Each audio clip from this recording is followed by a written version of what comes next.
अस्सलाम वालेकुम दोस्तों, आज की वीडियो में हम कुवैत की एक बड़ी अपडेट के साथ हाजिर हुए हैं। दोस्तों ये अपडेट जैसा कि आप तमाम दोस्तों के बहुत सारे सवाल मिल रहे थे कि भाई कुवैत में कल ईद है या नहीं है। हालांकि ये अपडेट देने में मैं थोड़ा सा लेट हो चुका हूं, क्योंकि आज जो है मेरे इधर नेटवर्क जो है वो बहुत ही ज़्यादा ख़राब चल रहा है, बिल्कुल नेटवर्क नहीं चल रहा है। इसीलिए अपडेट जो है वो आप तक बहुत ही लेट पहुँच रही है। आप तमाम दोस्तों को चलें कि ईद जो है वो कुवैत में कल की नहीं बल्कि परसों की होगी, यानी 24 मई को ईद मनाई जाएगी, 23 मई को ईद नहीं होगी। इस बार रोजे जो हैं वो पूरे के पूरे 30 मिलेंगे और ईद जो है वो 24 तारीख की होगी।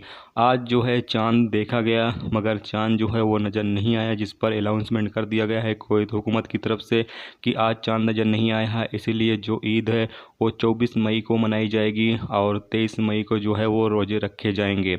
इसी तरीके से आपको पता चले कि सऊदी अरब में और कतर में भी जो ईद है वो 24 मई की होगी, 23 मई की जो ईद है वो नहीं होगी। यानी ज़्यादातर जो गल्फ़ मुल्क हैं उन तमाम मुल्कों में जो ईद का चांद है वो नज़र नहीं आया है आज, और तमाम जगहों पर जो है वो ईद 24 मई को मनाई जाएगी।